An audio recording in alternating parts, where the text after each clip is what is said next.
My apologies, Judge. I had this on my other calendar with the minimums. 1 to 20. Yeah. I believe the minimum, so yeah, the one. Okay, so 1 to 20, and then the third count, dangerous the weapons. possession of a weapon by an inmate. 42-4. Oh, it's not even in this book. I'm pulling it up on Lexus, Judge.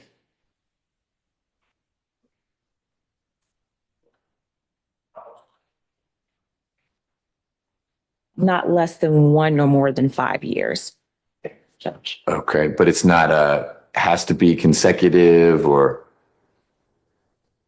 It doesn't appear to be subsection B2 says any person who violates paragraph 1, which Yeah. is, yeah.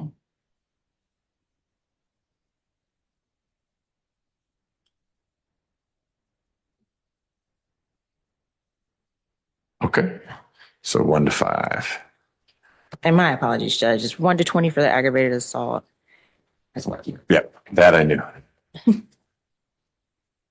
Mr. Slayton, do you know offhand how much probation Mr. Thomas has for his murder case? I know the charges were reduced, but after speaking with him, I believe it was 10 years, and I believe he's on probation for 10 years, I believe. do you have that case number?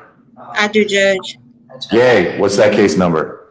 It's 14 SC 124579, and the 10 years is correct, Judge. 10 years probation?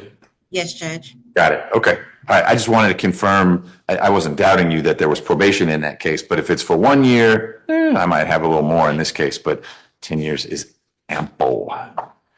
Okay.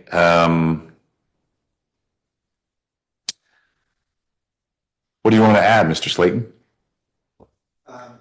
Nothing really. I mean, I would ask that you would accept this, and I'm excited for my client to, come to the end of this 10-year sentence and look forward to building a life outside of incarceration. I have full faith that he will do that. I've enjoyed, speaking with him and getting to know, how he's going to move forward after his time in the corrections facility. How is he going to move forward?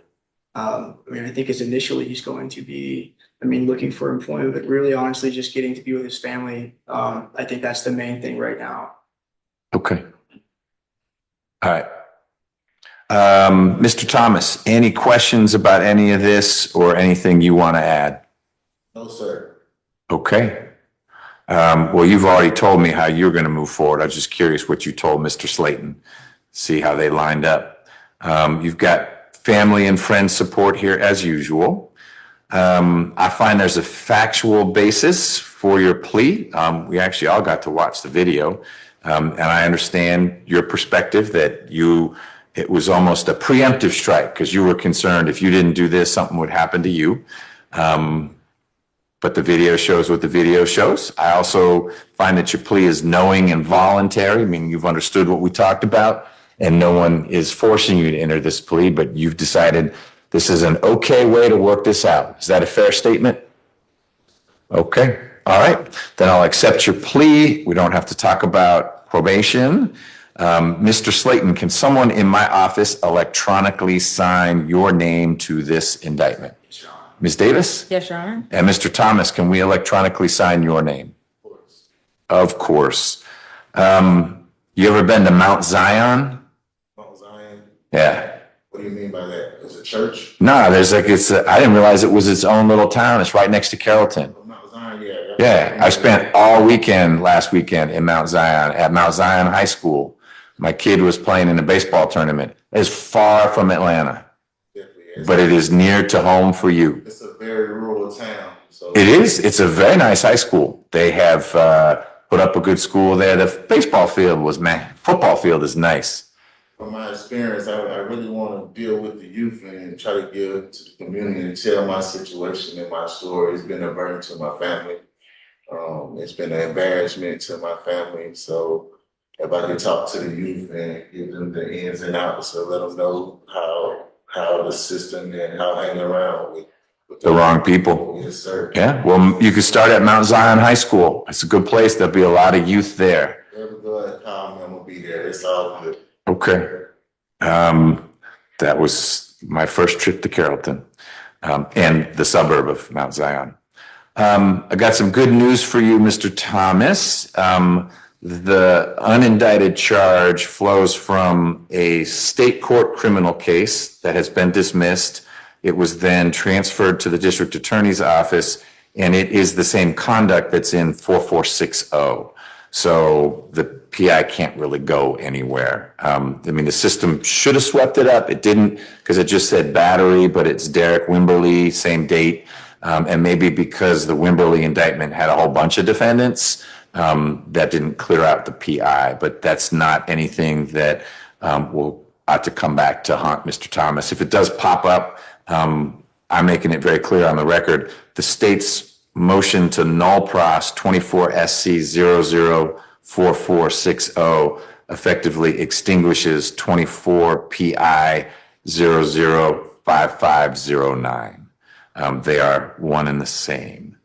So that just leaves your sentence, which is a 15-month sentence.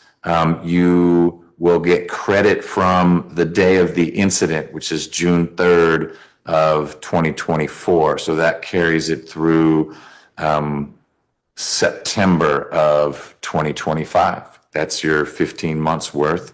That should somewhat coincide with whatever's going on at GDC. And we're going to get you sent back to GDC just as soon as I can make that happen. Mr. Slayton, anything else on behalf of Mr. Thomas? Nothing for me, Your Honor. Ms. Davis, anything else on behalf of the state? No, Your Honor. Questions, concerns, Mr. Thomas? All right. Keep your head down before you get back to GDC. Pardon me? He doesn't have probation. 15 months, 1 year and 3-month sentence.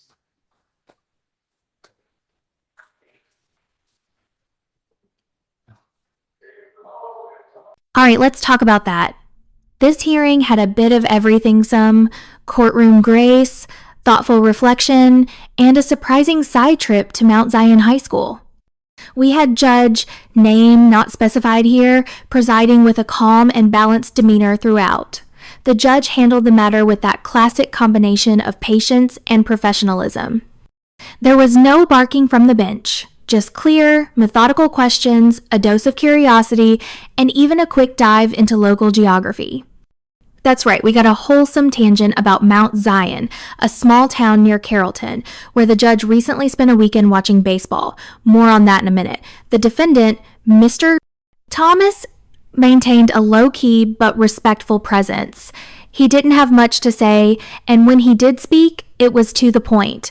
No drama, no resistance. When asked if he had any questions or anything to add, he simply replied, "No, sir." His attorney, Mr. Slayton, brought a measured, human touch to the proceeding. He didn't make a hard sell, but expressed genuine hope for his client's future. He shared that Mr. Thomas is looking forward to finishing his sentence and reconnecting with his family. It was a professional, sincere statement, no fluff, no grandstanding.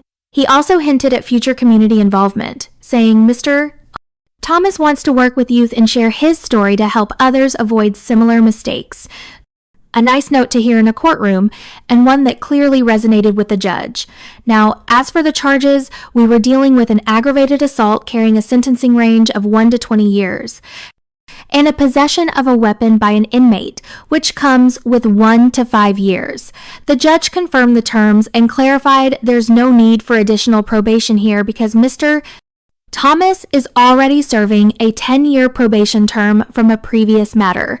The sentencing here, 15 months.